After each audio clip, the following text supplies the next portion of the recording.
Hello, ladies and gents, and welcome back to our first unit, our various texts unit on, or four, I should say, 12th grade English. Now, last time we took quite a long excursus on 20th century literature, and we're going to end now our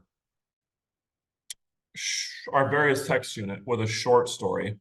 And the short story is usually regarded as one of, I think, probably the top five best short stories coming out of America. And I think it deserves that particular title, or it deserves that particular spot and reputation. As you'll probably see by the end of this, it's a very compelling, it's a very interesting, and extremely well written and well crafted short story. The author is Flannery O'Connor. Now, Flannery O'Connor is an interesting character. She was, a Southern Gothic short story writer. And if you ever read her stuff, it's extremely it's extremely jarring, particularly in like a high school setting, right? Particularly in a public high school or like a Catholic high school setting. Flannery O'Connor was writing in the, I think, mid 1900s, and she died rather young. And she was a Catholic. She was a very devout Catholic, an extremely devout Catholic. And also she was extremely well read and very intelligent. And she was very much informed about the different philosophies and ideas and trends that were sort of happening in the world during her time, which of course would have been post-World War II. Now, of course, that's going to be rather relevant for us because we just finished a long discussion about World War II and the preceding events and the preceding history that kind of led up to it, and all the ideologies that sort of contributed to the catastrophes of the 20th century. And exiting those events that we were discussing is where Flannery O'Connor is writing and where she is kind of reflecting and giving us her ideas or her particular stories that she's going to share with us. Now, couple warnings for when you read her, or things we need to keep in mind when we read her. She is a Southern author, and so she likes to use Southern dialect. Okay, so you need to kind of really keep that in mind, right? If you actually, I'm not going to read the whole thing for you, but one thing I really highly encourage you to do is go listen to her read A Good Man Is Hard to Find. She reads it. There's a video on YouTube that's a really nice, a relatively good recording of her reading this. And she is quite comical in the way that she reads it. So she gives you the proper kind of tone that you're supposed to read this in. Now, aside from the dialect, there's also the use of the N-word. Okay, so they do use the N-word. However, of course, they keep context in mind. She's not using it in a overtly derogatory sense coming from her, but she's putting it in the mouths of her characters to kind of critique the use of that term and the wicked meanings that sort of undergird it. Now, additionally, she is a Gothic writer and a Southern Gothic writer, and a little bit more in some sense. She's a very she has a lot of disturbing things that happen, and there's definitely a sense of the uncomfortable. We usually leave her stories with a sense of like ew, or a sense of like being somewhat disturbed, right? I remember one of the first short stories that I read of hers, I felt very uncomfortable with what I was reading. I don't remember the exact story, but I know that it was one where a boy essentially brings a girl, a Bible salesman boy, brings a girl who has a prosthetic leg up into a loft, of a barn, probably to make sexual advances on her. And then he just steals her leg and leaves her there, essentially, right? It's very, very strange, very unnerving. So this particular story is, of course, no exception, and she includes all of those things in this particular short story. Now, a couple people might have put two and two together and might ask, "Hey, why is it that a Catholic author, such a devout Catholic author, would write like this? Why did she do this?" There's, of course, a famous line about this when Flannery O'Connor was asked, why do you write this way? Even though you're a Catholic. And she, of course, responds to this critique and says, "I don't write the way, even though I'm a Catholic," essentially is what she says. But she says, "I write this way because I am a Catholic." Okay, so keep this in mind. Whatever she is putting in front of us has a role in her understanding of Catholicism. And to basically kind of jump the gun and explain to you what I think she means there is that she thinks that Catholicism, or you could really, I'm sure she would, qualm with me a little bit, but I would push back and maybe say that you could really extend that to all Christianity, theoretically, and say that all Christianity deals with these very, very difficult and very, very realistic and uncomfortable elements of the world. Any good, true kind of theology will deal with all of that. So her, by extension, saying that in her understanding, Catholicism does this. I think that's kind of what she's getting at, is that Catholicism should not shy away, does not and should not shy away from all of the sin and dysfunction in the world, and trying to understand it and trying to help people through it and gain greater wisdom from it, all this kind of stuff. And that means looking at things that are very uncomfortable. Okay. So, and this story, like I said, is no exception. So that's Flannery O'Connor for you. The title, of course, is very evocative. So, a good man is hard to find. So, on face value, a couple different things there.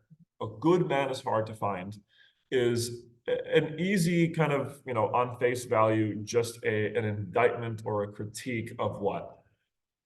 Of the state of things, of kind of, it's like a pronouncement about how you think the world is, right? It's hard to find good people, right? There's not a lot of very good people around, okay? Hard to find them. Not saying that there's none, but it's just saying that it's hard to find them, okay? There are many, many bad people, many, many not very good people, and there are very few good people, okay? Sure, that's on face value. Now, if we kind of adopt a more, in-depth look at this, if we adopt perhaps, a more Christian lens, like she would probably want us to some degree, or at least that's might be how she's looking at it, we could probably find a connection in this title to a parable that we have actually read in this class, which is the parable of, I think it's the Good Samaritan, if I remember correctly, when someone asks, was it the Good Samaritan? I don't remember. Correct me, please, down below. I don't remember if it was the Good Samaritan, but it was a parable that we definitely read. And before Jesus tells the parable, a man asks him, good teacher, what must I do to inherit eternal life? And of course, Jesus turns to him in typical Jesus fashion and questions the questioner and says, why do you call me good? None is good but God. Now, if we take what that parable and what that phrase from Jesus probably is meant to imply, and when we look at this title, it makes a little bit more sense. It gives it a new sense of meaning, because what we're essentially reading here then is that no one is good, right? There is only one good man, and that would be God, or in Christianity's view, aka Jesus. And he's hard to find. He is hard to find, or in that sense, kind of. So it's got like triple meanings, right? It's like on the face value of it, a lot of people are not good. On another deeper level, in the Christian kind of idea, it's like no one is really good. And then the one good person who we are trying to find, aka Jesus, he's really hard to find. Okay, this proper moral exemplar is hard to find. Keep that in mind. Okay. So this is the story. Now, again, I'm not going to read through the whole thing because it's a relatively long, short story. She likes to give us a nice, full, fatty kind of story here. I want to point out just a couple things. First of all, the opening paragraph is brilliant in terms of writing, right? She really does a fantastic job establishing her tone and giving forth a lot of really good characterization right off the bat. So the first line, of course, is the grandmother didn't want to go to Florida. She wanted to visit some of her connections in East Tennessee, and she was seizing at every chance to change Bailey's mind. Bailey was the son she lived with, her only boy. He was sitting on the edge of his chair at the table, bent over the orange sports section of the journal. Now look here, Bailey, she said. See here, read this. And she stood up. She stood with one hand on her thin hip and the other rattling the newspaper at his bald head. Here, this fellow that calls himself the Misfit is a loose from the federal pen and headed towards Florida. And you read here what it says he did to and you read here what it says he did to these people. You just read it. I wouldn't take my children in any direction with a criminal like that loose in it. I couldn't answer to my conscience if I did. Okay. Now, yeah, you can see me kind of stumbling over even just little bits of the of her dialect, right? She's great in that sense. Now, a couple things right off the bat there. We get the tone of this story pretty nicely, right? The grandmother didn't want to go to Florida. She wanted to visit some of her connections in Tennessee. So there's this heavy, kind of ironic, comical tone that you're supposed to read this story in, at least for the first two-thirds of it, right? The tone changes pretty dramatically in that last one, maybe. And again, listen to Flannery O'Connor read her own short story because she really, of course, being the author and a relatively good reader too, sells that to you. So we have this comical tone off the bat. So enjoy the laughs that it's supposed to induce in you. It kind of lightens our heart a little bit. Now, what do we have here? The characterization, the actual characters that we're setting up here. We have the grandmother, right? The grandmother. Notice we're not ever given her name, right? She's sort of an archetype in this sense. She's sort of very much like in a parable. She's just a figure that's a stand-in for someone or something, maybe. So she's a grandmother. She's living with her son, her only son. And let's talk about that for a minute. So, like, what can we infer right from that point on? Those of us who live with grandparents, and especially a grandparent like this who's trying to, like, really uh, coax the family away from a plan that they already had.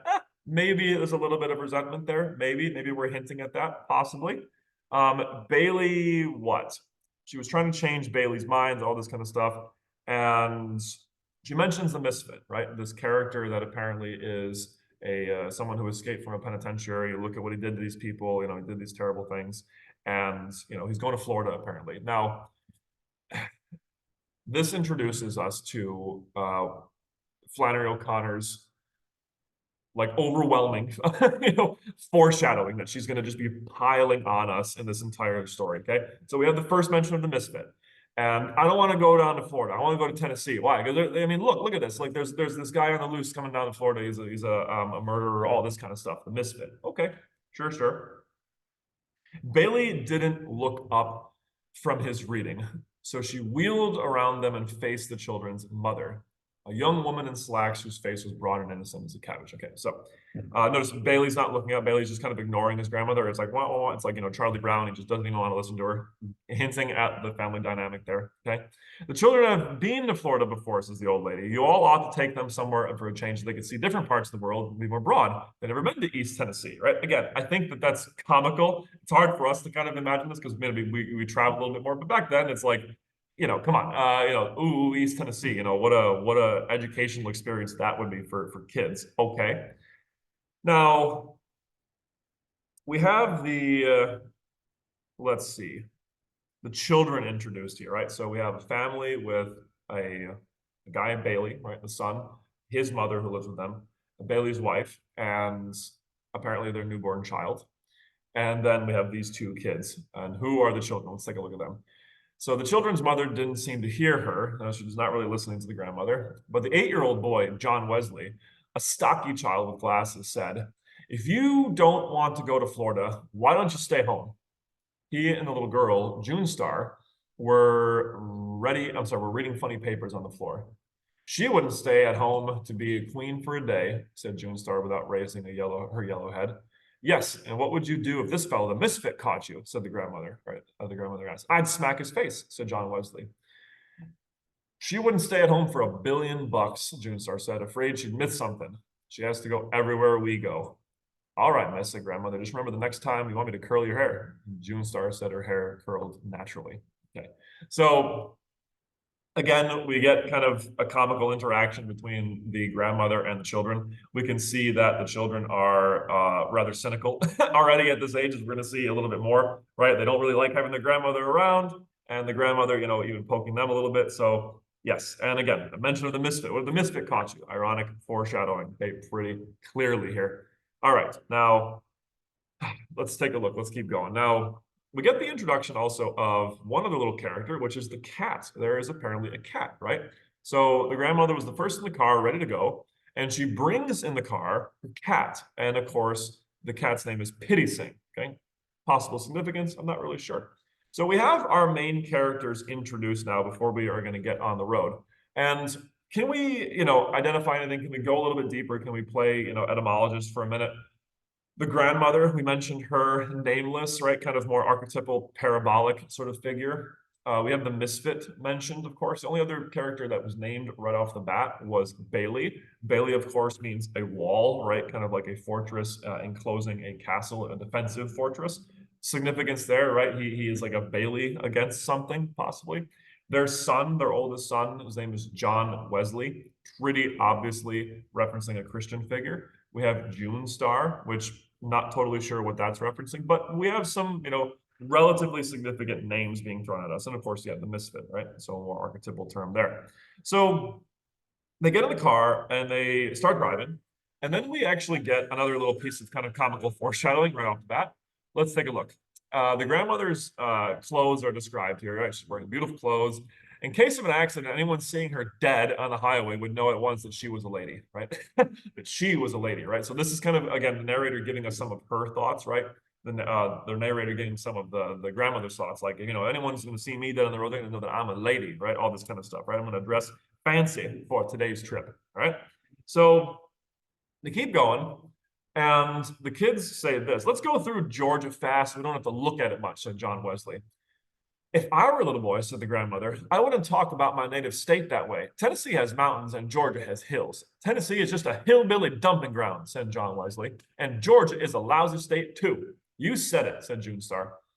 In my time, the grandmother said, folding her thin, veined fingers, children were more respectful of their native state and their parents and everything else. People did right back then. Okay, so again, kind of underlining and reinforcing the cynicism of these kids at the age of 8, which if you're this kind of cynical at the age of 8, something's wrong, right? You got some kind of negative experiences in your life. In my time, says the grandmother, of course, typical thing. Everything was so much better back in my day. Question, of course, is then, what is the grandmother's day? When was the grandmother's day? Early 1900s? Maybe I'm sorry, late 1900s? Yeah, no, early 1900s and the late 1800s, the period we were just kind of talking about. People were better back then, huh?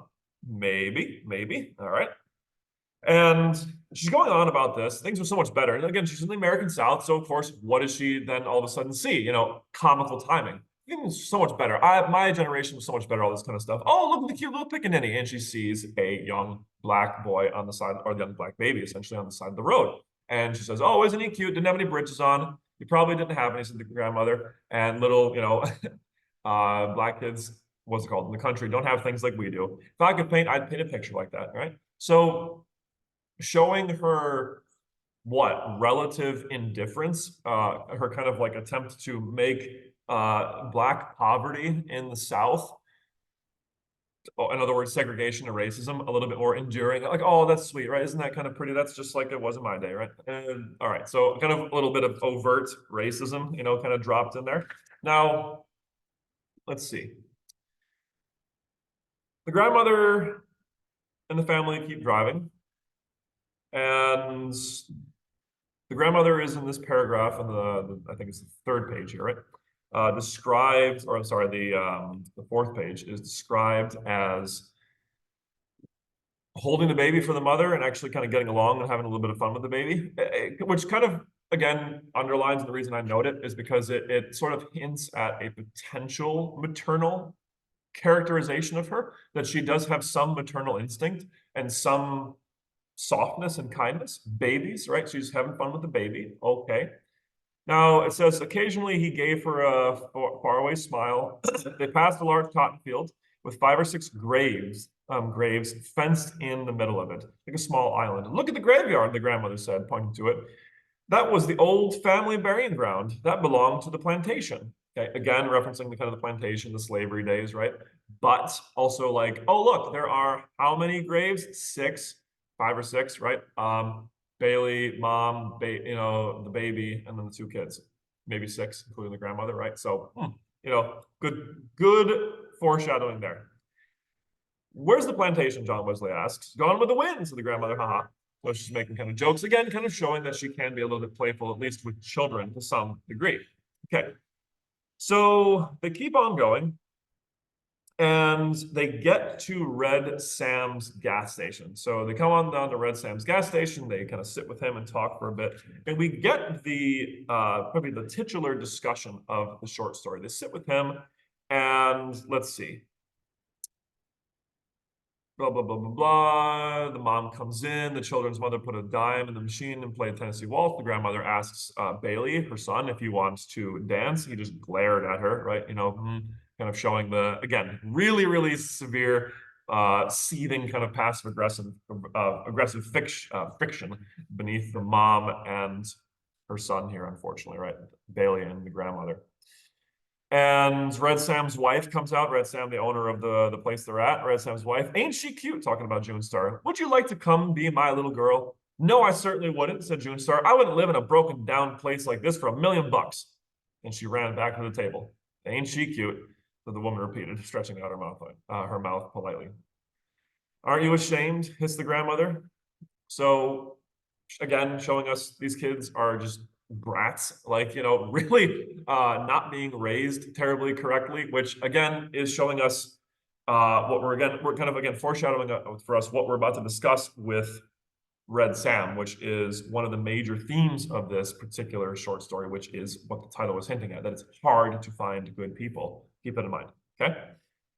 Red Sam comes over, he says, what? You can't win, and he wiped the sweating red face of a gray handkerchief. These days, you don't know who to trust. Ain't that the truth?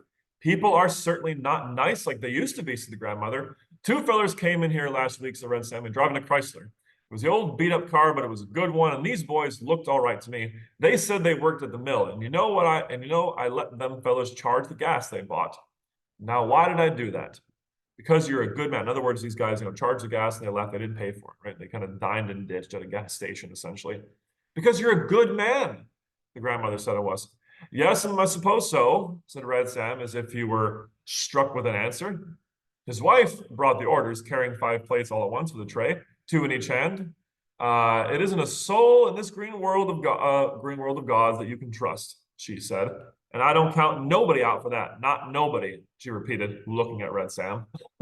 Now, again, kind of showing us what? Red Sam says, yeah, I suppose so. I suppose your problem is, or the problem was that I was a good man, right? I trusted them too much, right?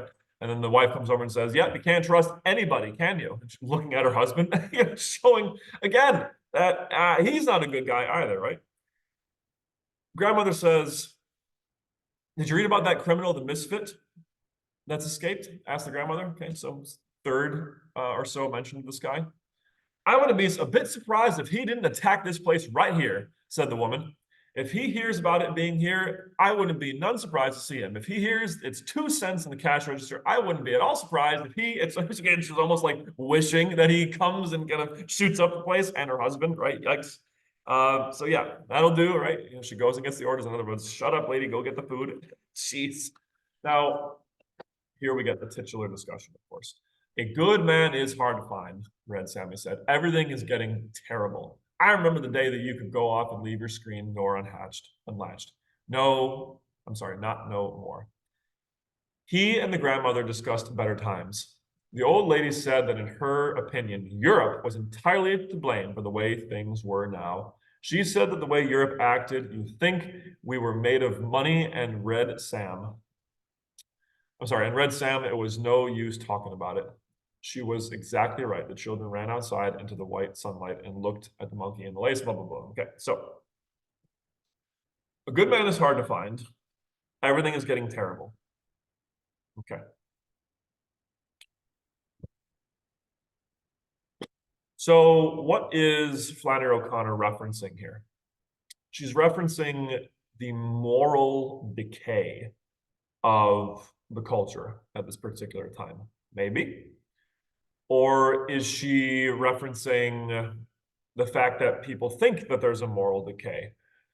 Or is she referencing the fact that these people are ignorant to general human nature, especially the kind that was on display in the 20th century, right? What is going on here? I'm not sure, but the question is being posed. The question or the topic is being brought up to some degree, okay?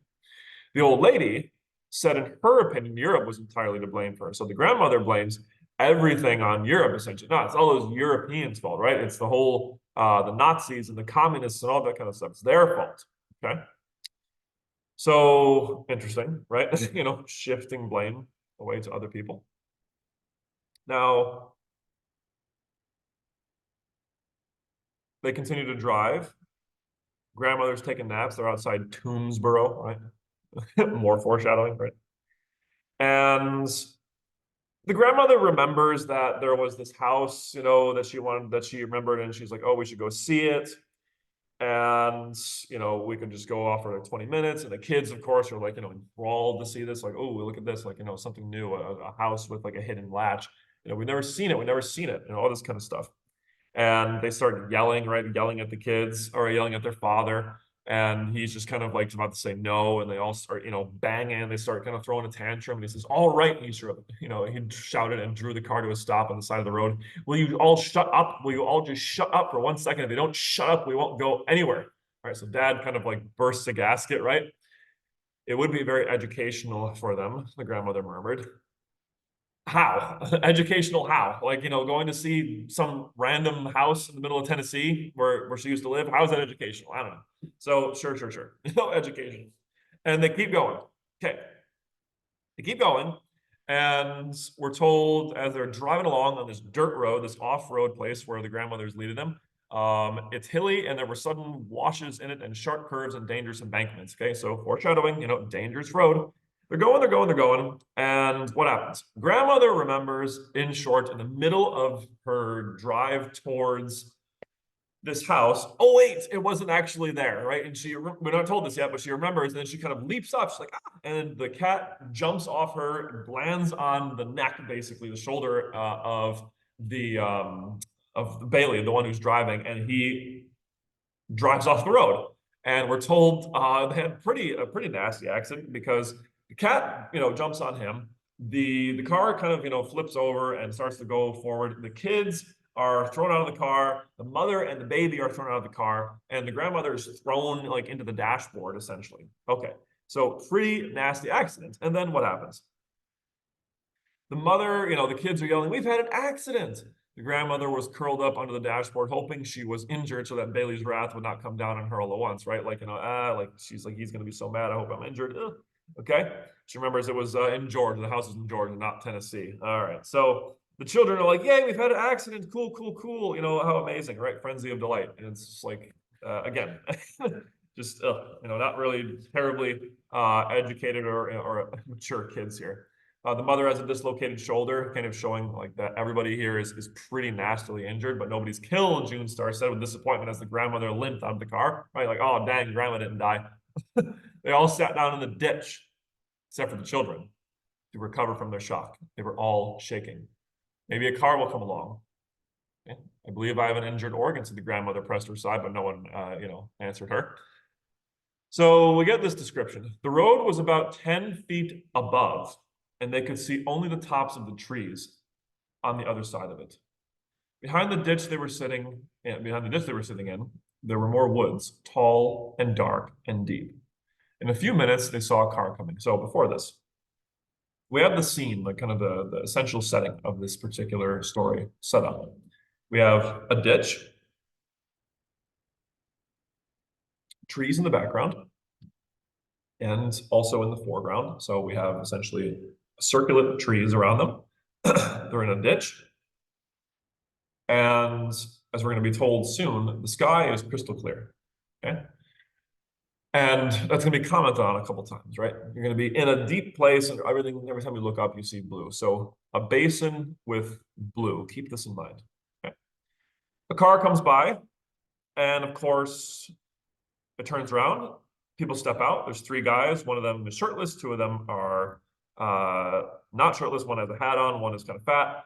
And the main guy who comes out, the driver, is described this way. His hair was just beginning to gray. And he wore silver-rimmed spectacles that gave him a scholarly look. He had a long, creased face and didn't have on any shirt or undershirt. Okay? So what do we have here? An interesting description of course, who is going to be revealed as the misfit. Now, this man is described as older, right? So kind of older than middle age, right? He's got graying hair. He has spectacles, give him, this kind of scholarly look. He looks like he's a scholar, but he's got no shirt on. So he looks either homeless or uncivilized to some degree, right? It's an interesting look. And the reason why I want to linger on his look for a minute is because how we're going to see his philosophy explained sooner than later, right? He is like a scholar. He is someone who tries to learn or is involved in learning, in deeper meditation on things, let's put it that way. But there's something uncivilized about him, right? He's had it hard, apparently. Let's say that for now. Okay. So he comes over and he asks Hiram, the taller, skinnier guy, to go check out the car. And Hiram, of course, is a biblical allusion. This is a reference to, I think, one of the kings in the Old Testament who was a friend of King Solomon, I believe. So, a Hebrew name mentioned. What you got that gun for? Asked John Wesley. What you gonna do with that gun? Right. So everyone's attention is drawn to the fact that all three of these guys are holding guns. Right. That's not a good sign. He says, "Lady," he said to the children's mother, "would you mind calling them children to sit down? Children make me nervous." Why? Why do children make you nervous? Why do you not like children? Are they unpredictable? Do you just not like them in general? I'm not sure. Something about them making nervous. Okay. Showing what? He is not paternal, right? There's some deep level of anxiety underneath him. Okay. Behind them, the line of woods gaped like a dark mouth. Okay. So again, foreshadowing, like a mouth. What's the mouth going to do? It's gaping. It's going to swallow them up. Right. Now, as they're talking, Bailey starts to jump in and says, "Look here now. We're in a predicament. We're in." The grandmother shrieks. She says, "You're the misfit. I recognize you at once." "Yes'm," says the misfit, smiling slightly as if he were pleased in spite of himself to be known. "But it would have been better for all of you, lady, if you hadn't have recognized me." Okay. Why? Basic criminality, right? If you don't recognize me, that's cool. Like, you don't know who I am. Let's just let you go and all that kind of stuff. Let me just take what I need and let you go. But now that you recognize me, now we cannot let you go. Okay. Bailey turned his head sharply and said something to his mother that shocked even the children. The old lady began to cry, and the misfit reddened. What did he say? Whatever he said, whatever her son turned and just laid into her, the kids are like, whoa, okay, like they're even surprised by that. And the misfit, this criminal, is like is blushing. It's like, yikes, that's a little bit much. And the grandmother starts to cry. Well, what did he say? We're not told, but you got to imagine like all his resentment just pours out on her right there. Why? Because what did she just do? She probably just killed them all, right? She basically told the violent criminal, "Oh, I recognize you," essentially, so that now he can't let them go. Okay. So he lets it all out on her. And Bailey turned his head sharply, says, "Oh, this lady," he said, the misfit, "don't you get upset. Sometimes a man says things he don't mean. I don't reckon he meant to talk to you that way," right? So a little bit of like comforting, kind of like gentlemanly behavior. Sure. Okay. The misfit pointed his toe and she says, "You wouldn't shoot a lady, would you? You wouldn't shoot a lady, but you would shoot a boy," right? Like she's not showing much concern for the two boys, maybe three. We don't know the gender of the baby, right? I don't remember it at least, right? So what? Just me? You wouldn't shoot the lady, right? Jeez. And he says, "What?" Points his toe, in the ground, kind of thinking about it. I would hate to have to," he says. "Listen," the grandmother almost screamed. "I know you're a good man. You don't look a bit like you have common blood. You must have come from nice people." Common blood. Nice people. Okay. Old school racism right here. Old school classism a little bit, right? A little bit of prejudice that's not so little and kind of showing in the grandmother's ideas here. Okay. He says, "Yes, I'm the finest people in the world," he smiled. "God never made a finer woman than my mother, and my daddy's heart was pure gold." The boy with the red sweatshirt had come around behind them. He says, watch them children, Bobby Lee. You know, they make me nervous. Okay, I mentioned, right? The kids are making me nervous. And we have to mention that there's no sun. There's no sun, right? I don't see no sun. Don't see no cloud either. So it's just blue up in the sky, right? Is it dusk? Is it dawn? Not totally sure. Yes, it's a beautiful day. Listen, you wouldn't call yourself the misfit. You shouldn't call yourself the misfit because I know you're a good man at heart. I can just look at you and tell. So, what makes a good man? Their blood, their upbringing, their social kind of status. Apparently, according to the grandmother, that's what it is. Maybe. Now, what do we get here? I appreciate that, lady. And Hiram says it's going to take about half an hour to fix the car. Well, first, you and Bobby Lee get him and that little boy to step over yonder with you. Okay? The misfit says. The boys want to ask you something, said Bailey. I'm sorry, he said to Bailey. Would you mind stepping back in them woods there with them? Listen, Bailey began. We're in a terrible predicament. Nobody realizes what this is. And his voice cracked. His eyes were as blue and intense as the parrots in his shirt, and he remained perfectly still. The grandmother reached up to adjust the brim of her hat, kind of falls down. Hiram pulled Bobby Lee up, and they're walking towards forest. Bailey turned at the edge of the forest and supporting himself against the gray, naked pine trunk, he shouted, I'll be back in a minute, Mama. Wait on me. Come back this instant. The mother shrilled. His mother shrilled, but they all disappeared into the woods. Bailey boy, the grandmother called in a tragic voice. Squatting on the ground, she says, I know you're a good man, she said desperately. You're not a bit common, okay? So why did they go? They went over there to kill them, right? We have to kill the boys first. Why the boys first? I think, I don't know if, I mean, this is just me maybe kind of remembering stories of history, but this is a typical way that Nazis would clear out villages. They would have the soldiers separate the men and the females, right? Sometimes the children, the men, and men are all together, and then women and children on the other side, so that there's no attempt to fight, right? Bailey is the eldest boy, so he's got to be the first to go. He's the biggest threat, technically. And she says, you're not a bit common. He says, no, I ain't a good man, the misfit said after a second, considering the statement. But I ain't the worst one in the world either. My daddy said I was a different breed of dog from my brothers and sisters. Again, this idea of breeding, this idea of like blood, you know? You know, daddy said, it's some that can live their whole life without asking, live their whole life out without asking about it. And it's others that have to know why it is. And this boy is one of the ladders. He's going to he's going to be into everything, okay? So what is this is again, the misfit remembering what his father said about him. People can go their whole lives without asking about it, but this one's got to know all about it. What is it? What is the subject here? All right, what is it? What is the noun we're looking for? What is it that the misfit was into always? We don't know. They need to know about it. I need to figure it out. I'm going to be into everything because I need to figure it out. I need to know about it. I need to ask about it. What is it? We'll see by the end, or at least, you know, closer to the end. I think probably what he is getting at here is that they need to know about it. Like, what's the it behind everything, right? What is the meaning behind everything? What is the purpose behind everything, right? I think what is the nature of everything that's here? What's going on with everything, right? What is the nature of the world, okay?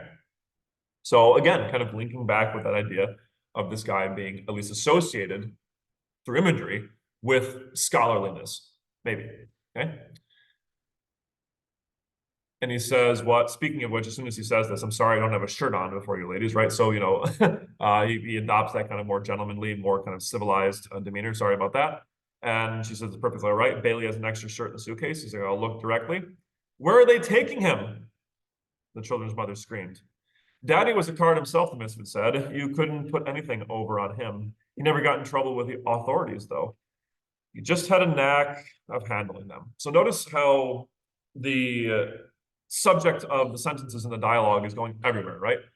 He's like, oh yeah, so that was my past. Yeah, sorry, by the way, sorry about my shirt. And then the mother screams out, not the grandmother. The mother's like, where are they? Like, where is he taking them? Like, and he completely doesn't even regard her. He doesn't really, we don't know if he doesn't regard her, but doesn't answer her. His conversation is only essentially with himself, or at least partially with the grandmother. So he is not even talking to the people that he is murdering. He's soon to be murdering, right? Dehumanizing. But also notice what that kind of does. It sort of locks him into almost a dialogue with just himself, right? So a little bit of isolation from the other people, right? So he tells us about his father. Dad was a card himself. What does that mean? I think that means like he was a real piece of work. He was a real SOB, real son of a bitch. You couldn't put anything over on him. He never got in trouble with the authorities, though, right? You couldn't put anything over on him, right? You never could kind of fool dad. He never got in trouble with the authorities. Meaning what? Maybe he was abusive, or he was doing something that was illegal. Sure, but he always was able to handle them, okay? Grandmother says, you could be honest too if you'd only try, said the grandmother. Think how wonderful it would be if you settled down and lived a comfortable life. And he says, yeah. Everyone's always after you, okay? The grandmother noticed how thin his shoulder blades were. He shook his head, and she saw the black hat wiggle in his shoulder blades. No, he said. In other words, do you ever pray? No. So, first mention of religion from the grandmother. Do you pray? Are you religious? He says no. Okay. There was a pistol shot from the woods, followed closely by another. Then silence. Old lady's head jerked around.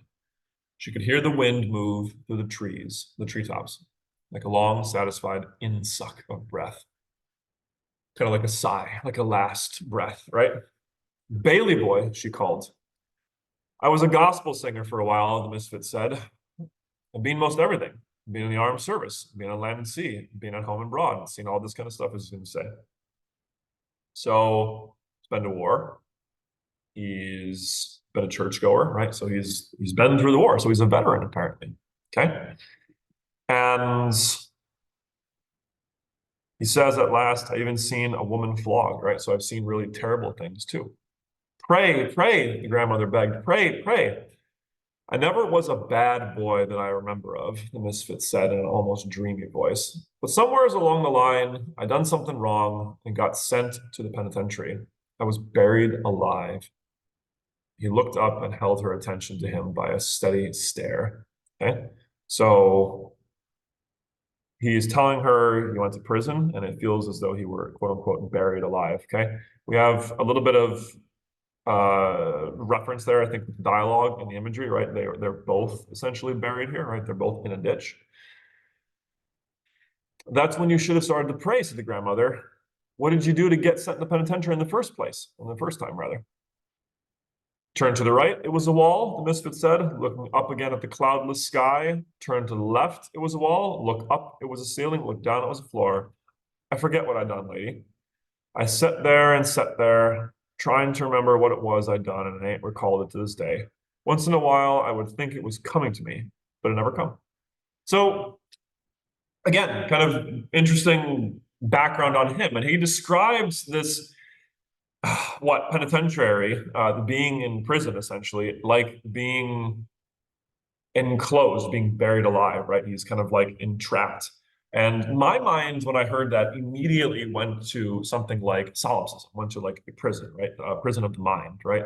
And I thought of like Milton, I thought of all this other kind of like more ancient literature that describes hell as essentially like that, like an enclosing prison.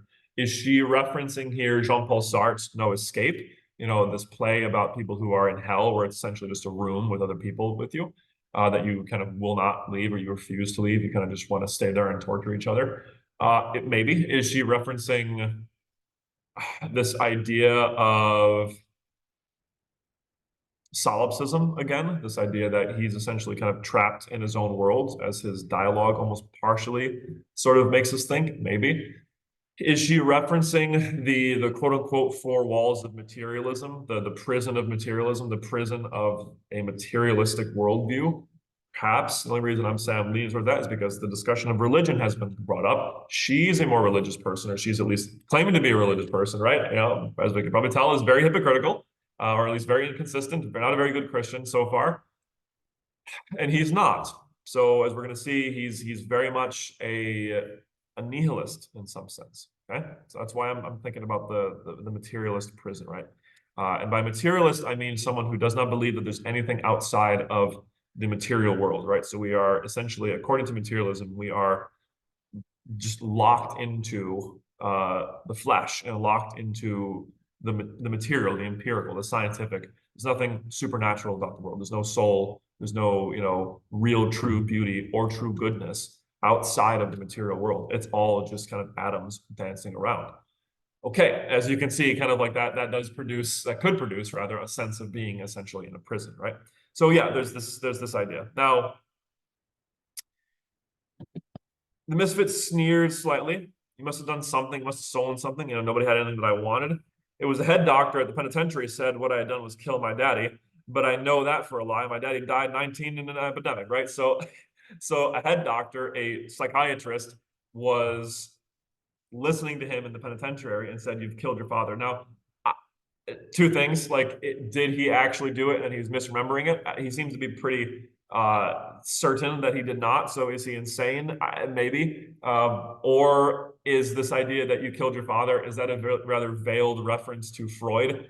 This idea that, people are always struggling with their fathers, and that a true rebellious, man who needs to come into himself will, if not overtly desire to kill his father, but will need to kill his father figuratively, right? Figuratively, um, in order to essentially move on, or to get to the next stage of their development, or to kind of continue to fill out their tragic lives, their tragic psychological lives. Is that what's being referenced here? That this man has had some really like terrible relationship with his father, and thus has figuratively kind of like killed any connection he's had with him? Maybe that's what's being referenced. Sure. "If you would pray," said the old lady, "Jesus would help you." "That's right," the misfit said. "Well, then why don't you pray?" she asked, trembling with delight suddenly. "I don't want no help. I'm doing all right by myself." Okay? So again, with this "by myself," in other words, he has an open rejection of religion, right? Of not just religion, actually, because religion hasn't really been established here. It's just Jesus, right? Like, I don't want this Jesus guy. Okay? Bobby Lee and Hiram came ambling back in the woods, throws him the shirt that was Bailey's. So he puts on a shirt. Notice what has been done here with the imagery. The imagery that identified Bailey is now identifying, or is now essentially with the misfit. So he is now wearing the clothes of her child. Okay? "I find out the crime don't matter. You can do one thing or you can do another. Kill a man, take a tire off his car, because sooner or later you're going to forget that it was you. I'm sorry, that it was you done just, I'm sorry, you're going to forget what it was that you'd done and just be punished for it." Okay? Now, what is he talking about here? He's apparently saying that his punishment is for a crime that essentially doesn't matter anymore. He doesn't even know what he did that got to kind of get into that system, to get into that punishing system. Sure, the penal system, right? He doesn't know, which kind of hints at his perception of the justice system to be random. He's like, the justice system is random. There is no rhyme or reason. Again, referencing back to this materialist, nihilist worldview. Like, there is no justice. There is no meaning. There is no rhyme or reason or purpose to anything. It's all just meaningless, essentially. Okay? The children's mother began to make heavy noises as if she couldn't get her breath. "Lady," he asked, "would you and that little girl like to step off yonder with Bobby Lee and Hiram and join your husband?" "Yes, thank you," the mother said faintly. "And help that lady up, Hiram." They bring the mother and the baby and June Star into the woods. June Star says, "I don't want to hold hands with him. He reminds me of a pig," right? Good little reference there, or good little kind of jab at the guy. Alone with the misfit, the grandmother found that she had lost her voice too. There was not a cloud in the sky nor any sun. Okay, referencing again that it's blue. So these two are in a basin covered in blue. I think that is a subtle, not so subtle image that we're supposed to get of being in a bowl, being essentially deep within something with blue all around it.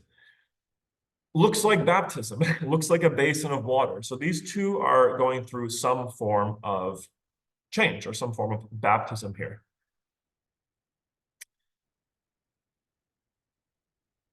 Alone with the misfit, there was not a cloud in the sky. She opened and closed her mouth several times before saying anything. Finally, she found herself saying, "Jesus, Jesus." meaning Jesus will help you. But the way she said it, it sounded as if she might be cursing. Yes'm, said the misfit, said as if in agreement. Jesus shone everything off balance. It was the same case with him as with me, except he hadn't committed any crime. And they could prove I had committed one because they had the papers on me. Of course, he said, they never showed me my papers. That's why I sign myself now. I learned long ago you got to get your signature and sign everything you do and keep a copy of it. Then you'll know what you've done and you can hold up the crime to the punishment. That's why I call myself the misfit. Okay. So, because I can't make what all I've done wrong fit with anything that any and all that I've gone through in punishment. Okay. So, interesting statement. Number one, Jesus has thrown everything off balance. What does that mean? Jesus disturbs the worldview that I'm expressing or that I kind of believe in. He disturbs history in some way, perhaps. We'll get back to that in a minute. Then he goes off and says, yeah, it was with him, right? They killed him for something. They, punished him for something that was unjust. But with him, at least we know he didn't commit a crime. And I definitely committed a crime because they got the papers on me. I don't know what I did, but they got the papers on me. They tell me. And I don't remember, so that's why I signed everything. Again, kind of showing this kind of lack of reason, lack of logic with the punishment that he was given. Okay. That's why I call myself the misfit, because I can't make what all I've done wrong fit what all I've gone through in punishment. Okay. I can't make sense of myself. I am misfit in this world, right? Nothing fits, nothing makes sense in this world. There was a piercing scream from the woods, followed closely by a pistol retort. Does it seem right to you, lady, that one is punished a heap and the other ain't punished at all? Okay, so what happened? Someone is shot out in the woods, probably the mother. Jesus, said the old lady, cried, you've got good blood. I know you wouldn't shoot a lady. I know you come from nice. Pray, Jesus, you ought not to shoot a lady. I'll give you all the money I've got. Okay, so notice this here. He's, again, picking off their family in the woods. And what? Does it seem right to you that one's punished a heap while the other is punished at all? Well, notice what's happening. He is a very immoral person, and so are his associates. He's not being punished right now. But the mother is. The mother was relatively innocent in this story. And so was the baby. They're about to be severely punished. Okay? You ought not to shoot a lady. Notice the time she says Jesus this time, right? Pray, Jesus, comma, right? So in other words, like Jesus Christ, like she's kind of saying it in vain now. She's saying it as a curse word now. Again, showing that she's not that religious, right? And then what does she say? I'll give you all the money I've got, right? I'll pay you off. I'll pay you off. Don't kill me, right? Lady, the misfit said. Looking beyond her far into the woods, there never was a body that gave the undertaker a tip. Okay? Grim. There were two more pistol retorts, and the grandmother raised her head like a parched old turkey, then hen crying for water, and called, Bailey boy, as if her heart would break. So her whole family's dead. The two pistol retorts were one for Junestar and one for the baby. Her whole family has been murdered now, essentially in front of her. So now what? She has been, in some sense, stripped of everything she has now, right? Her hat's off, her family's gone, and she's just sitting here in this ditch, right? Again, with this image of baptism, right? Things are being taken off you. Does that mean that those people were sins? I don't know. I don't think so, of course. Jesus was the only one that ever raised the dead. Okay, kind of referring to how she's like, Bailey, right? That's kind of a reference to Lazarus, like Lazarus, come forth, all this kind of stuff. She's calling Bailey back. She can't, right? Only Jesus had ever raised the dead. And he shouldn't have done it. He's shown everything off balance. If he did what he said, then it's nothing for you to do but throw away everything and follow him. And if he didn't, then it's nothing for you to do but enjoy the few minutes you got left the best way you can by killing someone or burning down his house or doing some other meanness to him. No pleasure but meanness. Okay. Really iconic paragraph right there, really essential paragraph for the philosophies that are at play here. Okay, number one, Jesus, he threw everything off balance, this whole meaningless world. Why? Because of what he apparently did in Christianity's view. He called forth the dead, he performed miracles, and he himself came back to life after being killed and claiming to be God and all this kind of stuff. So, what does that do to the nihilistic and material worldview? That totally shatters it, right? That totally shatters that worldview. But he's saying here basically what? That the whole what arguments and inclinations that people have towards atheism are really rocked at some point because of this guy Jesus, right? Now, is Flannery O'Connor referencing, Catholic and Christian apologetics here and arguments and reasons historically why people believe that Jesus is God or is divine and did these miracles and stuff and was raised from the dead?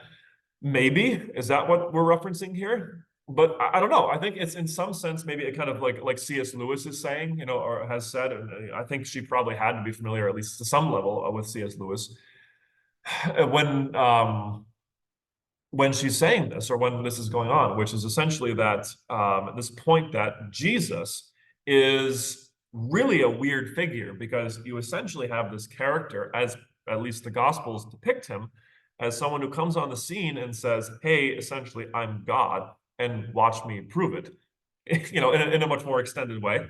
But that's essentially it.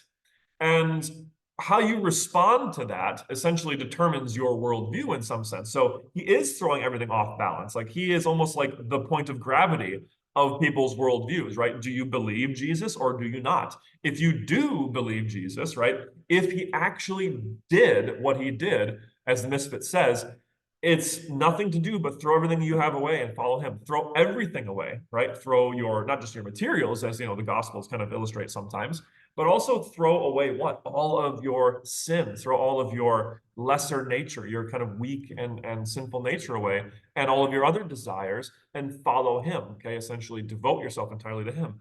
If he didn't, okay, if Jesus isn't God, the Misfit at least is saying, well, then we just swing back to nihilism essentially, and you might as well enjoy what you can enjoy now by just doing whatever kind of gets you off, essentially. If that's meanness, if that's burning down a house, if that's killing people, do it, right? Which is, of course, like a very, I think Flannery O'Connor is overtly jabbing at a common critique of moral atheism or of atheism in general, which is that atheism and nihilism for certain really have a hard time with this question about, like, if God does not exist, right? If there is no God, how is it that we can really make total sense of this world? And what's even more is that what happens to our sense of morality? What happens to our ideas of morality? Because, of course, like Dostoevsky, which I'm sure she's referencing here, Dostoevsky, of course, famously said, if there is no God, then all things are permissible. And, of course, what's being conflated and attached with God, the idea of God, if God exists, then so does, objective morality, objective meaning, objective purpose, all this kind of stuff. If God does not exist, then it would seem that those things kind of go out the window, right? There's no clear aim to human life. There's no clear right or wrong, then there's no clear good or evil, right? You can just do what you want. What makes something really wrong if we're all just going to die in the end and it's not going to make a difference, right? That's kind of what's being explained there. And he says this, and his voice became almost a snarl, right? So he's kind of like pissed off about this. No pleasure but meanness, okay? So he is a sadistic nihilist, right? He only finds pleasure in suffering, right? In causing suffering to others. And what else? He is a nihilist. He does not really believe that there is any purpose in life, right? There's no justice, there's no good or evil, there's no God, none of this stuff, okay? So now, he says, or as the grandmother says, maybe he didn't raise the dead, the old lady mumbled, not knowing what she was saying and feeling dizzy. She sank down in the ditch and her legs twisted under her. So she's kind of like sinking. She's feeling more dizzy, kind of getting into a lower point here, not knowing essentially what to believe. I wasn't there, so I can't say he didn't, said the Misfit. I wish I had been there. he said, hitting the ground with his fist. It ain't right I wasn't there, because if I had been there, I would have known. Listen, lady, he said in a high voice, if I had been there, I would have known, and I wouldn't be like I am now. His voice seemed to be almost cracking, right? And it was kind of like really close to her for this instance. So he is desperately kind of crying out here, maybe angrily, desperately, whatever you want to say, for some certainty. He wants certainty. He does not want to have to just use what is most more reasonable. He does not want to have to use any sort of faith or any sort of general trust in religion. He wants to just give me certainty, give me actual clear certainty that this is the way the world is. Don't make me kind of have to keep struggling through all this, right? If I knew it for certain, I would not be the way I am now. Interesting. Okay, interesting statement. And he's pouring this out. So this apparently seems to be at the heart of this guy's problem. He cannot philosophically make sense of the world. He cannot understand if there really is any true justice, if there really is any true meaning. And Jesus, the character of Jesus, seems to be center point on that. And because of these beliefs, because of his own nature, apparently, he is struggling. And he has essentially thrown away any inhibitions that he would have had on behaving immorally, and he's kind of just gone into it, gone full-blown sadomasochist, or kind of sadist at least, right? As he's doing this, look at what the grandmother does. His voice seemed about to crack, and the grandmother's head cleared for an instant. So she was dizzy, she was thinking, getting down, dizzy, not knowing what she's talking about. Now her head clears for a minute. She saw the man's face twisted close to her now, as if he were going to cry, and she murmured, "Why, you're one of my babies. You're one of my own children." She reached out and touched him on the shoulder. What is that a sign of? That is a sign of compassion, right? That is a sign of reaching out in an attempt to heal, an attempt to kind of nurture, right? That's what she's doing.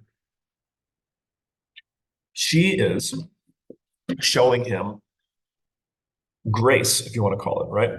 This idea of reaching out and giving you something you do not deserve, right? He does not deserve this, at least from her, because she's been incredibly wronged, or at least her family has, at the very minimum, by him. And yet she is what? Demonstrating forgiveness, demonstrating grace here, love, fundamentally, when she is at her most clearest, and she goes out to touch him. She does.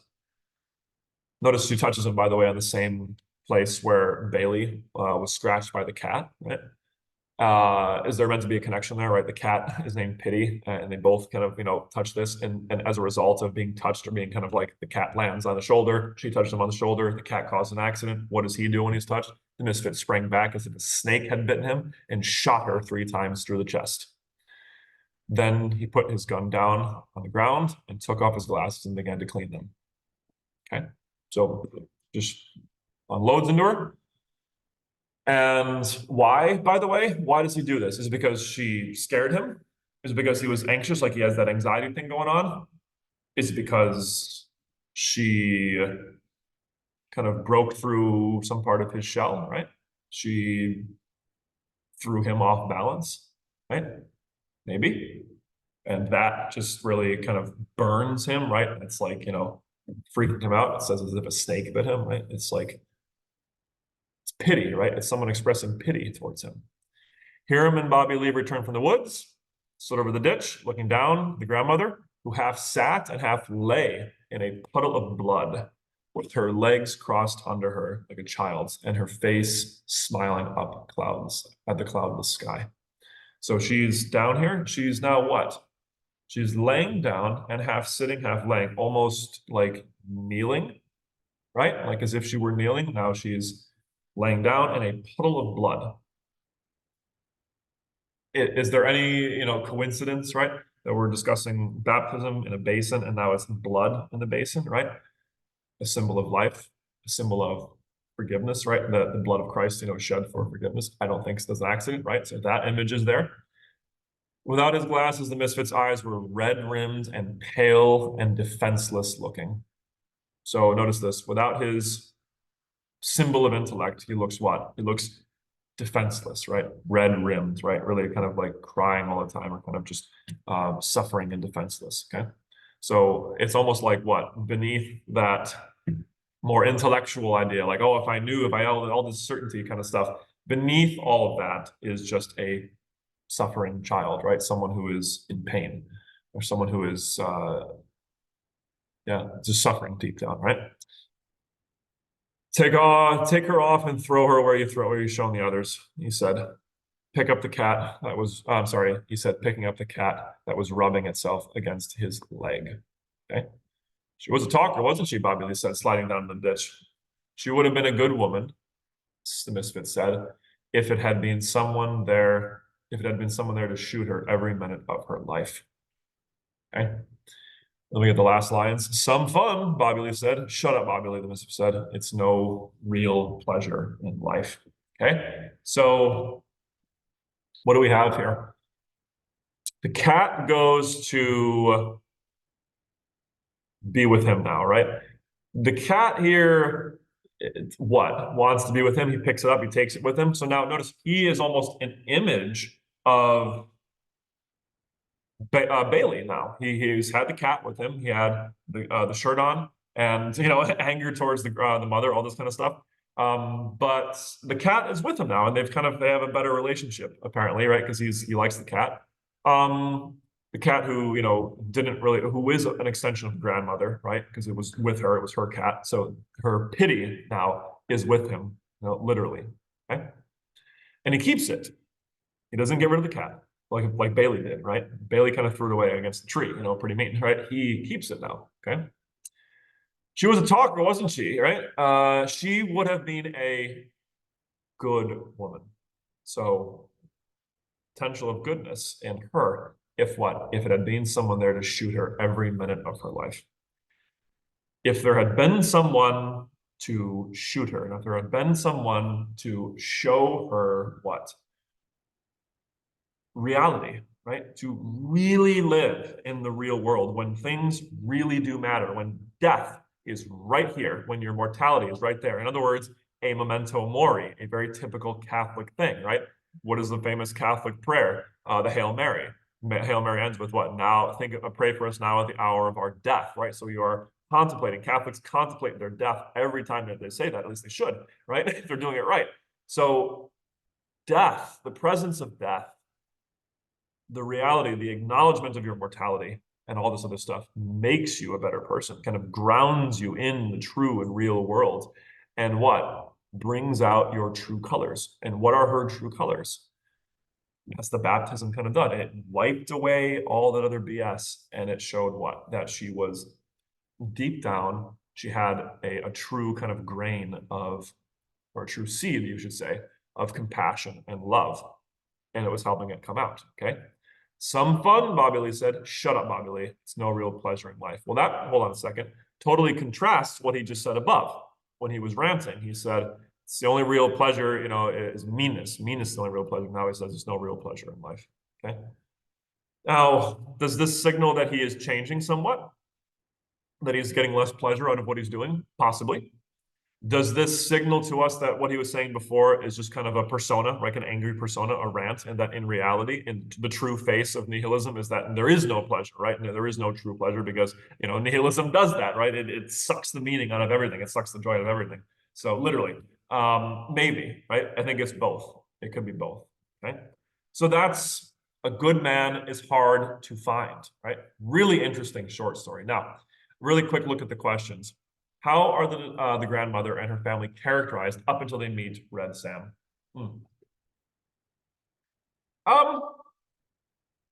Mundanely, what do you want to call it? They're mundane and they're just very unloving to each other, right? They're very unattractive, right? They're mundane in a very negative sense, okay? The grandmother is a little bit bossy, a little bit, annoying. Children are little brats. The wife and the mother, right? So the mother and child, right? Again, Catholic imagery, the mother and child are the only kind of good ones here, maybe. Bailey, passive aggressive, seething, not a really good father, apparently looking at his kids. Number two, what writing strategies are being used to create an atmosphere of threat in the first half of the story? Oh my gosh, it's obviously foreshadowing, okay? Foreshadowing to the nth degree. Irony, too, like there's dramatic irony. Especially, like, go back and read it again, like after you know the ending. Like, it's so clear, like what's kind of coming, right? It's really it's just funny almost how much she's laying into it, right? Number three, what predicament does the family find themselves in after the crash and their interaction with the misfit? Well, it's literally a predicament of not being able to escape people that want to kill you, essentially. But as we're going to see, it's also a predicament with how are you going to behave at the end of your life, essentially? How are you going to behave in the situation where you cannot escape your death? How? Look at how everyone behaves, by the way. Bailey shows his actual, at least some affection or some desire for affection with his mother. So that is shut off of him.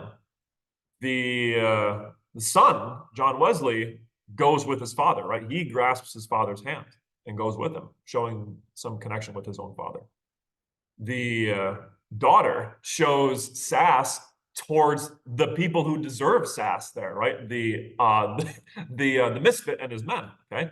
And the mother kind of just goes, she has the least reactions of them all, I think, because I think she is maybe the least in need of baptism here, right? So they're finding themselves in that sort of predicament where they are being purged, to use the religious term, of their sins through the baptism of what? Of violence and death and trials and all this kind of stuff. How would you articulate what the grandmother believes about good men, blood, and religion, right? What does she believe about good men? Good men are ones who are like, we're not around anymore as much. And they are people from her generation, right? Not those Europeans, right? They are people who have good blood, who come from nice people. In other words, like your blood determines your morality. Good old-fashioned racism right there, right? Yeah. And religion, right? She has a relatively shallow view of religion, right? Just pray, Jesus will help you, Jesus will help you, just pray. Seemingly, yeah, let's just say that it's a shallow kind of face value religion, not a very kind of deep religious, lived out religious kind of life or contemplated religious life or experienced. Number five, what are the misfit's problems with his past and with religion, right? He cannot make sense of his past. He does not like his father, clearly, and he has done something wrong. He has seen a lot of terrible things, and he just can't make sense of any of it. He's been punished for something, can't remember what he's been punished for, and he just cannot make sense of his past. He's expressing, at least in some symbolic sense, the problem with modernism, or the problem with what do you want to call it? Let's say nihilism, right? With a nihilistic worldview, where it expresses the idea that we will not be able to make sense of anything because there is no sense to anything. There is no rhyme or reason to anything. Everything is just random, pitiless indifference in the universe. So he's expressing this in some sense. And with religion, he struggles with religion because religion has not helped him. He does not want it, apparently. But also it has, at least Jesus, has thrown everything off balance, okay? And it has caused him to really not fit into any category, or have trouble fitting himself into the world, fitting any reason into together with this world, okay? Fitting the world with reason, all right? So, number six, what existential and philosophical dilemma does the misfit articulate to the grandmother? It is the dilemma of what are we supposed to believe? Does the world have inherent meaning, value, and all this other good stuff because there is a God, behind it, kind of ordering things? Or is there no God behind anything, and that there therefore is no purpose, no meaning, no value, or goodness in anything, right? That's the question. What is the ultimate meaning of things? Now, number seven, rather, the last one. What is the meaning of the grandmother's last words in the misfits ending conversation? Okay, well, we just discussed this a little bit. Her last words, let's actually get them down. She says, well, you're one of my babies. You're one of my own children. And she reaches out to touch him. She is expressing compassion. She is behaving, if you want to be like a Catholic, she is behaving how the church should behave. She is trying to help him fit into her what? Into her life, into her love. She is expressing pity towards him, all this kind of stuff. And his last conversation, like I said, reveals that he thinks, if she had been going through stuff like this whole life, she would have actually been a really good woman. Okay. And there really is no pleasure in doing anything like this sort of stuff. Okay. So the meaning of that particular point, you could take it two ways. You could say that, he is being at least changed a little bit. He's going through a little bit of a baptism and realizing, wait a minute, this whole way of life is not actually pleasurable at all, right? This is bad, which implies that something would be better, right? Or you could also just read it as like the final expression of his nihilism, right? That there's no real pleasure in doing anything in life. Okay, so that's a good man that's hard to find. Right now, next class, I may do a video on our AP short story, and I usually offer it for extra credit as well. The Minister's Black Veil. I might do that. I might do a video on that just to kind of add it to our class and add it for extra credit as well. But that is our one and maybe on our only short stories we're going to read this year before we move on now to our personal narrative essay. Okay, so we're going to move into a personal narrative essay. I'm going to do a quick video just about that and kind of what I'm expecting with that, how you're supposed to kind of organize it, what you might want to get out of it. And then we will move on to our first novel of the year, right? Okay, we'll see you then. Have a fantastic day in the meantime.